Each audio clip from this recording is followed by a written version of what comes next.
Bonjour à tous et bienvenue dans cette nouvelle vidéo. Alors, vous l'avez remarqué la semaine dernière, j'ai à cœur depuis quelque temps de vous partager des interviews de personnes ou de personnalités qui ont tous ou toutes un parcours, une histoire, quelque chose d'atypique, d'audacieux à nous partager, des anecdotes, un vécu, une idée, un projet, peu importe. Et là, pour ne rien vous cacher, il y a quelques jours, comme à l'accoutumée, je passais un petit temps sur TikTok à la recherche de vidéos à partager et je suis tombé sur une vidéo très particulière de l'émission Capital qu'on est nombreux à connaître. Une émission qui parlait d'un monsieur, Yann Gaudin, conseiller à Pôle emploi, qui s'est fait virer pour avoir fait son boulot. Eh bien, ce monsieur, Yann Gaudin, il a accepté mon invitation et il est ici avec nous aujourd'hui. Bonjour Yann. Bonjour Mathieu, Merci, vraiment du fond du cœur d'avoir accepté l'invitation. Donc merci à toi. tu l'as entendu sur la chaîne, j'ai à cœur de partager voilà, des histoires qui sortent un petit peu du lot et évidemment, quand je suis tombé sur la tienne, ça a attiré mon attention à double titre. Déjà pour le principe et puis, on va dire que dans mon autre vie, j'ai été aussi conseiller à Pôle emploi, donc c'est un métier que je connais. Et quand j'ai découvert un petit peu les revers de tout ça, je me suis dit: «Tiens, il faudrait que j'arrive à contacter ce monsieur. Il a sûrement beaucoup de choses, à nous raconter». Est-ce que tu veux bien, avant qu'on rentre dans le cœur du sujet, nous dire un petit peu qui tu es, ton parcours et cetera? Alors tu m'as appelé monsieur, je trouve que ça me vieillit, j'aime pas trop. Yann, alors on va t'appeler Je Yann. voilà, j'aime bien qu'on m'appelle Yann, je préfère qu'on me tutoie d'ailleurs, je suis plus à l'aise et puis, voilà, comme je m'occupe beaucoup des gens du spectacle, c'est plutôt, la culture du tutoiement, Eh oui. dans le spectacle. Alors, moi j'habite à Rennes, donc j'ai 46 ans et j'ai travaillé comme conseiller Pôle emploi à Rennes. Enfin, je suis rentré à la NPE à l'époque en 2006, Mmh. donc dans une agence, rennaise et puis, j'en suis parti, en 2020, puisque j'ai été effectivement, licencié, heu, pour avoir lancé l'alerte sur des, malversations, des, spoliations de droits des usagers, donc des pratiques illégales, de Pôle emploi, que j'ai essayé de faire corriger, tant que j'ai pu pendant des années, par des signalements, à ma hiérarchie et puis, comme ça ne produisait pas d'effet, j'ai fini par écrire au ministère du Travail, qui m'a répondu: «On renvoie à Pôle emploi». Donc, là, j'ai pas eu d'autre choix et oui, donc j'ai pas eu d'autre choix, qu'in fine lancer l'alerte, au grand public, par des articles sur un blog, de la plateforme Mediapart. D'accord, OK.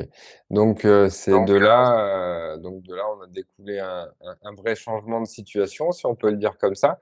Tu peux nous parler un petit peu des étapes en 1er lieu que tu as vécues au début et jusqu'où ça t'a mené, aujourd'hui?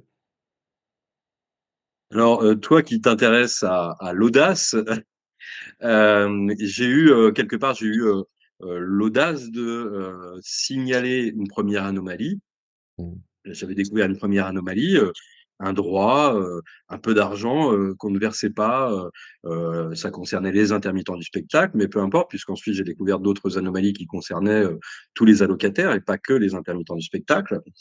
Et puis j'ai eu l'audace, voilà, de la signaler. Bon, jusque-là, je ne sais pas si c'est vraiment de l'audace, c'est plutôt, normal pour, un salarié, notamment dans un service public, où il y a, je le rappelle, actuellement, plus de 6 millions de personnes inscrites. Donc ça me paraît normal de dire à sa hiérarchie: «Ah, pour, tel public, dans telle situation, on ne verse pas ce qu'on devrait verser».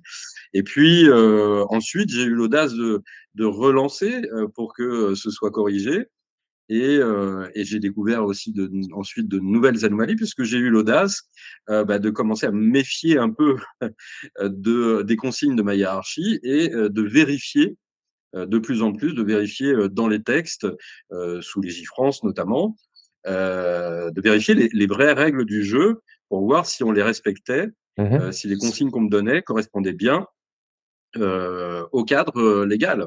Et c'est là que j'ai découvert que non, il y avait des sujets, d'autres anomalies qui parfois portaient sur de gros montants et puis concernaient beaucoup de personnes en France. Et voilà, mon audace s'est cantonnée à des signalements en interne pendant plusieurs années avant d'en arriver à la révélation au public et puis à l'exposition médiatique, puisque j'ai choisi de ne pas être anonyme dans mes alertes au grand public. Alors, on pourrait se dire que j'aurais mieux fait d'être anonyme, je me serais moins exposé aux représailles de mon employeur. Maintenant, évidemment, il aurait très vite fait le lien, mon employeur, entre les articles, les sujets et puis moi, ce que je D'accord. signalais depuis des années. Donc bon, j'aurais pu me mettre une fausse barbe, un faux nez. Je suis pas sûr que ça m'aurait davantage protégé. Et puis, il y a aussi une question de crédibilité, d'efficacité de l'alerte. Je pense que lorsqu'on est anonyme, ça peut paraître douteux, il y a moins de crédit puisque là, quelque part, j'apportais le crédit, un engagement personnel, individuel. Je prenais un risque, ce qui fait partie de la définition de l'audace. Bien sûr. Je prenais un risque et donc quelque part, ça apportait une certaine garantie, notamment pour les médias, pour qu'ils puissent relayer donc les infos que je dévoilais. Bien sûr. Bah, de toute façon, tu mettais un petit peu, on va dire, des guillemets sur le principe d'audace, mais j'ose imaginer que tu n'étais pas le seul conseiller à l'emploi à avoir connaissance de ce dysfonctionnement. Tu ne devais pas être le seul et ce qui a fait de toi, une personne audacieuse dans le domaine, c'est tu es le seul qui a osé, justement agir. Et c'est ça le principe même de l'audace du coup, en mesurant les risques, parce que j'imagine bien que tu avais une idée des risques encourus, et que tu avais certainement une excellente motivation à faire ce que tu as fait. Et donc pour finir, je crois qu'il n'y a pas de meilleure formule de dire que tu as été viré pour avoir fait ton boulot, quoi. Complètement, pour avoir fait mon boulot et pour avoir aussi été un citoyen honnête, pour avoir fait preuve de civisme.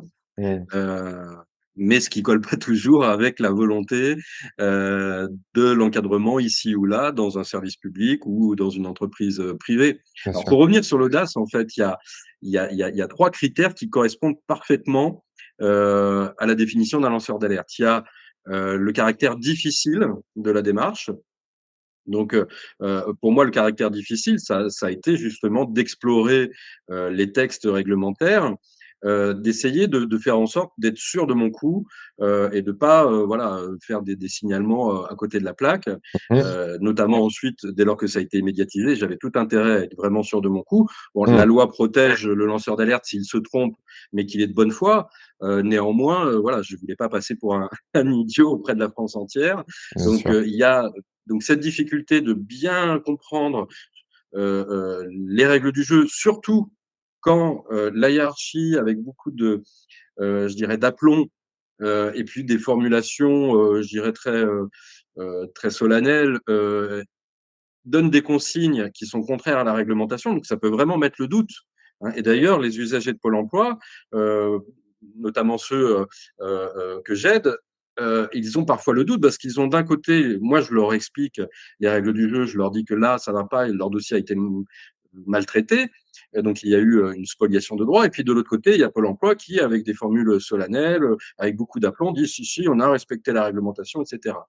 Donc il y a quand même une difficulté là technique, une difficulté, intellectuelle, déjà. Le deuxième aspect, c'est la prise de risque. Alors évidemment que lorsqu'on lance l'alerte, c'est pas de l'audace pour soi-même, c'est pas de l'audace pour servir sa carrière, en tout cas pas dans l'entreprise, concernée par l'alerte, où on est salarié. Donc il y a évidemment une vraie prise de risque. Maintenant, normalement, en théorie, il ne devrait pas y avoir de représailles. Il y a eu 2 lois déjà de protection des lanceurs d'alerte, mais les 2 lois n'empêchent toujours pas le licenciement. Il n'y a Ah! toujours pas de statut de salarié protégé pour un lanceur d'alerte qui nécessiterait, une enquête de l'inspection du travail qui, donc ensuite donne son avis si oui ou non elle valide, le licenciement. Donc évidemment, dans le cas des lanceurs d'alerte, si, les faits sont avérés, que la personne est de bonne foi et cetera, évidemment que l'inspection du travail dirait: «Bah non, il n'y a pas matière du tout à le licencier». Et puis, alors après, bah, les représailles, s'il n'y avait pas licenciement, les représailles, bah, ça peut être du harcèlement plus, ça peut être de la placardisation, etc.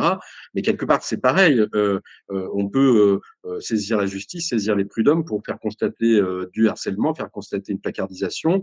Donc, en théorie, on devrait pouvoir rester dans son poste, continuer à travailler dans l'entreprise, même en ayant lancé l'alerte. Bon, c'est vraiment la théorie, puisque la pratique, pour le moment, bah, c'est Mmh. plutôt de se débarrasser du salarié gênant. Euh, voilà, donc ça, c'est la prise de risque. Et puis, le troisième aspect de l'audace, c'est le caractère impossible, en fait, Mmh. je dirais, de l'action, de la démarche. Or, j'ai entendu tellement de fois les formulations David contre Goliath, le pot de fer contre le pot de terre, etc. Ouais. De gens qui me disaient, mais tu n'arriveras pas à faire bouger cette très grosse machine qui est Pôle emploi. C'est 50 000 salariés, c'est plus de 4 milliards de budget de fonctionnement, etc. Donc, la capacité d'avoir plein d'avocats, etc.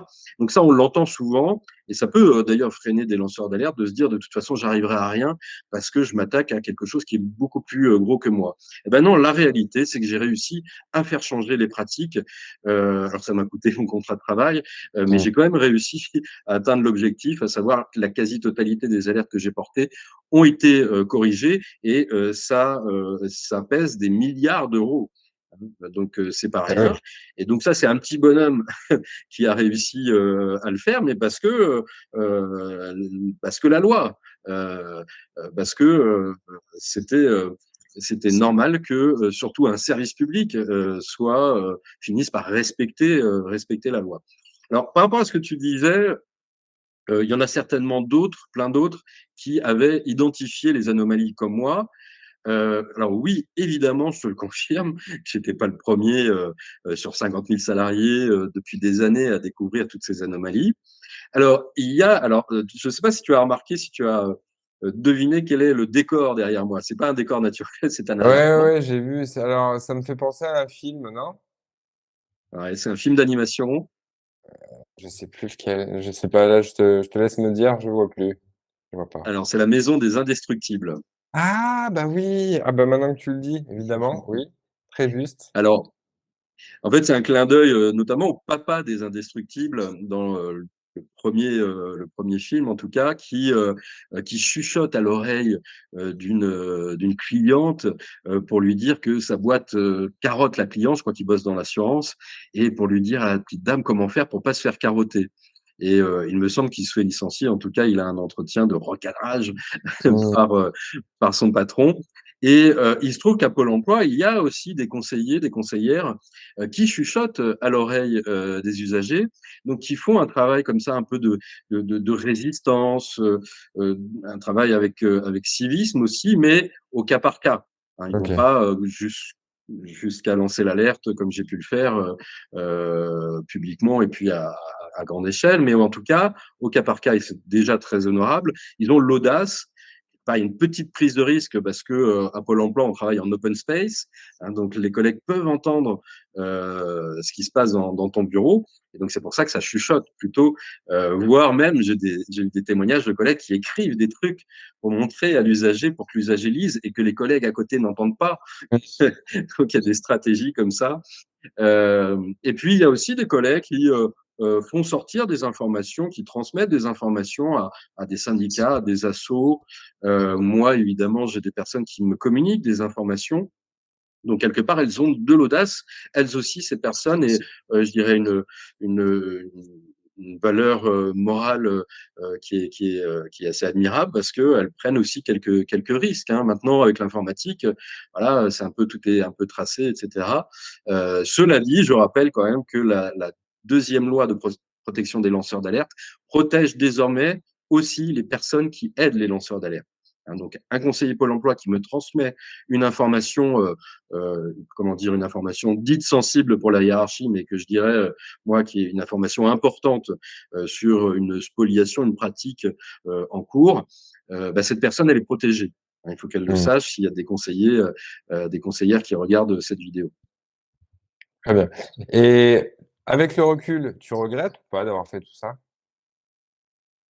Alors, moi, j'estime ne pas avoir eu le choix. Ouais. Moralement, par conscience, je ne pouvais pas faire autrement. Je ne pouvais pas mettre ça dans ma poche, fermer les yeux et dans mon travail au quotidien, spolier mes concitoyens, les voler, juste pour garder, pour protéger, je dirais, mes intérêts personnels, mon emploi, mon salaire, mon espoir d'augmentation de salaire. J'ai jamais eu l'ambition, enfin, ça m'intéressait pas d'accéder à un poste d'encadrement, mais certains ont cette ambition-là, cet espoir. Donc, bon, mais je pouvais pas, moi personnellement, hein, j'aurais été en souffrance et je pense qu'il y a des conseillers Pôle emploi en souffrance actuellement. J'aurais été en souffrance si je m'étais senti obligé, eh bien, de entre guillemets respecter la hiérarchie, mais ne pas respecter la loi. Mmh. Donc voilà, j'ai une pensée d'ailleurs pour tous ces conseillers qui aujourd'hui sont dans un conflit de valeurs, ce qu'on appelle un conflit de valeurs. Donc, si c'était à refaire, en fait, non seulement je referais la même chose, mais je le ferais plus tôt. Parce que j'ai pris soin de respecter la loi Sapin qui obligeait à l'époque de d'abord signaler des anomalies à son entreprise, à son employeur, en tout cas un service de recueil des alertes. Il y en avait eu un de créé à Pôle emploi. Donc la loi obligeait de dénoncer son employeur à son employeur, ce qui était aberrant, ce qui était dangereux même. Oui, Donc ça a disparu dans la deuxième loi. Donc moi j'ai suivi parce que voilà, je voulais faire des choses dans les règles pour pas m'exposer justement bien à une sûr. faute professionnelle. Donc voilà, puis ensuite, on devait passer à une autorité administrative. Donc ça, je l'ai fait, je m'étais adressé au ministère et après, j'ai pas traîné à lancer l'alerte au grand public. Mais en fait, comme il y a chez les chômeurs 2 fois plus de suicides que dans la population, générale, comme il y a aussi, beaucoup de morts prématurées pour différentes raisons, et que voilà, chaque jour compte quand on est au chômage et quand on est allocataire de Pôle emploi et que ces allocations n'arrivent pas, chaque jour compte parce qu'il faut remplir le frigo, il faut nourrir sa famille, etc. Donc, à refaire, je le referai beaucoup plus tôt. Je le referai dès l'entrée en vigueur de la loi Sapin, dès janvier 2018, lancer l'alerte au grand public. Puisque, selon la loi Sapin, et aujourd'hui un peu plus encore selon la deuxième loi de protection des lanceurs d'alerte, j'aurais pu tout de suite révéler ça au grand public sans perdre de temps à essayer le service de lanceur d'alerte qui n'a rien donné. Et j'ai perdu des mois et des mois. Et ensuite, il y a aussi bon, un petit temps quand même, le temps d'écrire au ministère et de recevoir la réponse. Euh, voilà, je ne sais pas s'il y a des personnes que dont j'aurais pu sauver la vie entre guillemets. En tout cas, j'ai reçu quand même un mail d'une jeune fille qui me disait que elle avait un oncle qui était en difficulté sur son dossier avec Pôle emploi et qui s'était suicidé. Waouh! Donc, je me dis quelque part, si j'avais été médiatisé plus tôt, j'avais lancé l'alerte au grand public plus tôt, peut-être que ce monsieur aurait pu me contacter directement ou sa nièce pour me dire, bah voilà, il est en difficulté, il le vit mal, est-ce que vous pourriez pas voir avec lui? Donc, voilà, si c'était à refaire, je le referais plus tôt. D'accord, bah, c'est tout à ton honneur donc en résumé, aucun regret? Non, bah, je regrette évidemment, je regrette, mon emploi, je regrette aussi mon anonymat quelque part parce que j'avais pas spécialement la volonté d'être médiatisé, de voir ma tête dans les journaux, à la télé, et cetera. Moi, j'étais très bien anonyme dans mon petit bureau de monsieur indestructible et à faire mon travail au quotidien avec un bon salaire, avec des avantages, des chèques vacances, et cetera. Donc ça, évidemment que je regrette mon confort matériel, mais sinon je regrette, je referais ma démarche de la même manière, je la referais plus tôt. Et quelles ont été les 1res étapes que tu as pu vivre, une fois la machinerie de cette alerte lancée et où quand tu as constaté, tu sais, que tu pouvais plus revenir en arrière, que peut-être que, tu sais, à partir du moment où tu as vu que ça t'échappait un peu, que ça prenait une ampleur peut-être que tu n'attendais pas? Qu'est-ce que voilà, comment tu as vécu un petit peu tout ça? Alors, dès lors qu'on lance l'alerte sur un sujet qui concerne potentiellement tous les Français, bah, il faut la lancer le plus largement possible. Mmh, Sinon, il faut pas le faire. Il faut pas le faire à mmh, moitié, je dirais. c'est vrai. Donc, quand j'ai publié les premiers articles, j'ai écrit à toutes les rédactions de France, radio, télé, presse, toutes les rédactions, et j'ai eu aucun retour. D'accord. Donc c'est plutôt là où j'étais mal, parce que je me disais: «Putain, mais comment faire pour avertir, heu mes concitoyens, si les médias, même les médias, ne veulent pas relayer ces infos graves et qui concernent énormément de gens et sur de l'argent et pas qu'un peu. Euh, bon, j'étais un petit peu dans une espèce de méfiance et de médiaphobie, presque, à me dire, Ouais. voilà, les médias, enfin, comment dire, ils sont de mèche, ou ils couvrent un peu les saloperies de Pôle emploi, et puis au-delà de ça, peut-être de l'exécutif en place. Bon, alors j'ai quand même une radio qui m'avait invité, une radio locale qui m'avait invité pour 1 heure de direct. C'était déjà ça. Et Ouais. puis, en fait, c'est par hasard qu'une pigiste de Rennes, pendant les vacances de Noël, était tombée sur un de mes articles de blog et elle travaillait pour Le Parisien. Donc, elle en a parlé à sa rédaction qui a dit: «Ah ouais, c'est intéressant». Donc, on a fait un premier article et là, elle m'avait prévenu: «Vous allez avoir une page dans Le Parisien. Donc là, vous allez avoir des sollicitations des autres médias». Et effectivement, c'est ce qui a déclenché une première tempête médiatique. Alors, bah, quelque part, c'est ce que je voulais pour porter l'alerte à la plus grande échelle possible. Mhm. Maintenant, ça s'est concentré un petit peu sur ma pomme, voilà, mes aventures, etc. Et pas assez, je trouve, sur les alertes, les sujets. Mais bon, Pour le fallait message. personnifier. Elle est personnifiée pour raconter une histoire, pour que le lecteur ou le spectateur puisse s'identifier. Et bon, derrière, je pense que les gens, comme je parlais systématiquement de mon blog, sont allés voir quand même les articles. Euh, je m'attendais, mais le vivre, cette tempête médiatique, c'est assez surréaliste. Et d'ailleurs, c'est ce qui a fait péter les plombs dans mon agence, à la fois à l'encadrement et aussi aux collègues. Voilà, ça devenait délirant quelque part. Il y avait une telle dissonance entre, je vous dis, le travail quotidien d'un conseiller ordinaire, voilà, puis d'un coup, passer sur France 3, avoir une page dans Le Parisien. Il y a même eu, normalement, il y avait un reportage qui devait passer aux 20 heures de France 2, etc. Enfin, ça prenait une dimension folle. Et bah, c'est ça qui a précipité, hein, d'abord ma mise au placard, puis mon licenciement. Bah, c'est très particulier parce que moi, j'aime pas tellement me voir alors, il y a beaucoup de gens hein, qui sont comme ça, mais me voir en photo, en vidéo, etc. Et ben là, j'ai dû, j'ai dû m'y faire, Ça, c'est avoir tous plus mes toi. défauts. Donc, ça, c'était pas super agréable. Et puis, il y a eu une deuxième tempête médiatique au moment du licenciement. Donc ouais, ça secoue un peu. Et bien heureusement, et notamment au moment du licenciement, il y a eu des milliers de personnes qui m'ont témoigné de leur soutien, de leur affection, de leur aussi de comment dire, de leur reconnaissance par rapport au travail. J'ai découvert là, j'ai eu le retour de mon travail depuis des années parce que des gens ont dit: «Moi, j'avais été reçu, vous m'aviez aidé, etc.» Alors parfois, c'est un peu exagéré, je trouve, des gens qui disaient: «Vous m'aviez sauvé la vie», etc. Mais du coup, ça m'a beaucoup, beaucoup aidé au moment du licenciement. Je me suis senti réconforté et aussi conforté dans ma démarche pour la poursuivre d'ailleurs. Donc, je poursuis ma démarche de lanceur d'alerte depuis 3 ans. D'accord. Et puis, je continue mon métier. Effectivement, pour revenir à l'audace, Pôle emploi, dans mon dossier, dans le dossier au prud'homme, là, qui est en cours, a mis à un moment, a mis dans les conclusions, et en plus, il a le culot de continuer son métier. Bah, excusez-moi de ne pas m'avoir tué professionnellement.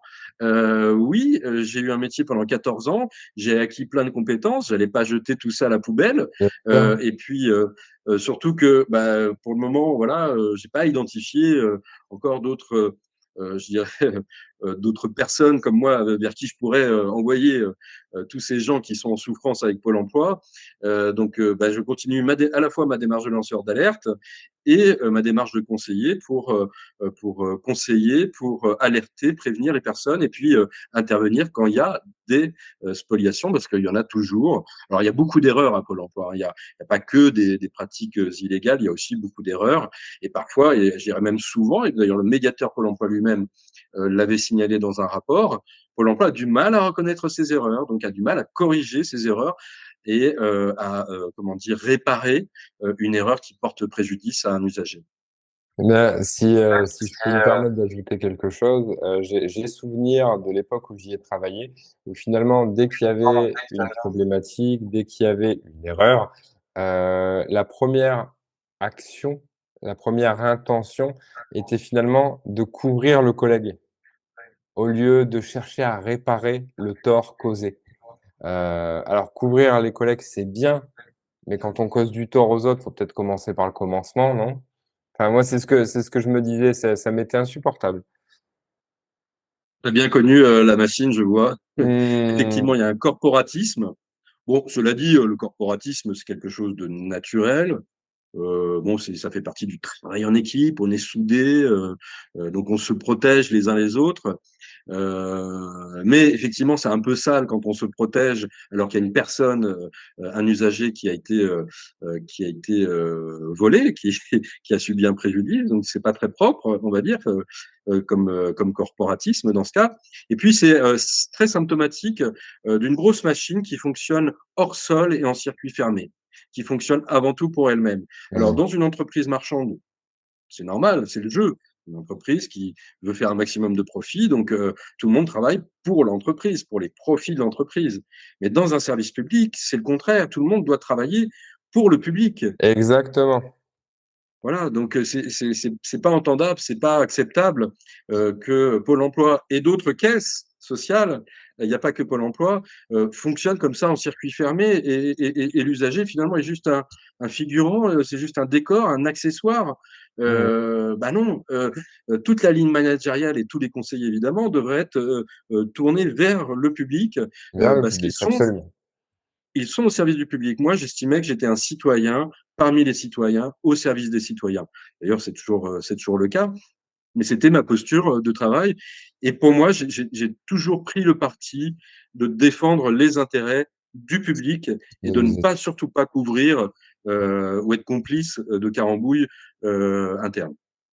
Et finalement, toutes ces péripéties, est-ce que tu peux nous partager, à quoi elles t'ont mené aujourd'hui? Alors, en fait, techniquement, j'ai été licencié parce que j'ai aidé des personnes qui, suite à la médiatisation, m'ont identifié et m'ont appelé au secours. Des personnes de toute la France qui m'envoyaient des mails, qui m'écrivaient sur Facebook, sur Twitter, et cetera. Et puis moi, ce que je faisais, c'est que je transférais tout sur ma boîte mail professionnelle et quand j'arrivais au bureau à Pôle emploi, eh bien, je traitais leur dossier comme n'importe quel autre dossier. Voilà. Et rien ne m'interdisait de rendre service à quelqu'un de Dunkerque ou de Marseille ou de Saint-Denis de la Réunion. Alors, voilà, c'était un peu dans l'urgence et puis c'était assez insolite. Ma direction était au courant. J'ai travaillé toujours en toute transparence, mais ils ont utilisé ça pour me virer en disant tu n'avais pas le droit de rendre service à des gens qui habitaient très loin de Rennes, parce qu'aucun texte n'interdit encore une fois. Bon. Mmh. Euh, et donc j'étais sollicité tous les jours surtout à partir de l'article de la page dans le Parisien. Donc là, ce jour-là, ça a été une trentaine, une quarantaine de mails qui sont tombés toute la journée quand le journal est sorti. Et puis, après mon licenciement, eh bien, j'ai continué à être sollicité tous les jours. Donc, pendant 2 ans, plus de 2 ans, j'ai fait du bénévolat, Mmh. c'est-à-dire que je renseignais, j'aidais les gens gratuitement. J'avais une cagnotte en ligne pour les gens qui voulaient me soutenir financièrement, mais il n'y avait pas de contrepartie à mes services. Et puis, j'avais des contrats salariés de formateur, puisque du coup, je suis devenu formateur professionnel sur l'assurance chômage et en particulier sur l'intermittence du spectacle. Et puis, bah, comme mes propres allocations chômage se sont arrêtées, j'ai dû passer à une forme professionnelle de service auprès des usagers. Et donc là, j'ai créé une structure, la Bonne Étoile, qui est pour le moment, qui est une SASU, mais qui a vocation à devenir une SKIC, c'est-à-dire une société coopérative d'intérêt collectif, ce qui est un peu un genre d'association, voilà.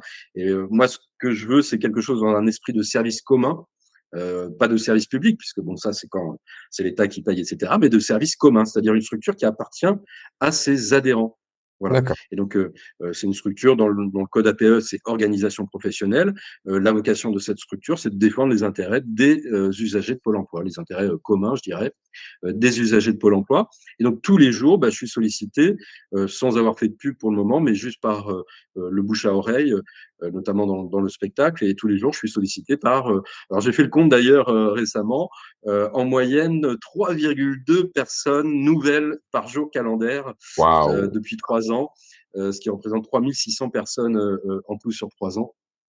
Heu voilà et puis donc il y a un modèle économique, d'adhésion, qui permet de me solliciter toute l'année, moyennant une adhésion annuelle de pour le moment de 50 €, ça permet de me solliciter toute l'année pour me poser des questions et puis me demander de l'aide quand ça bloque avec Pôle emploi.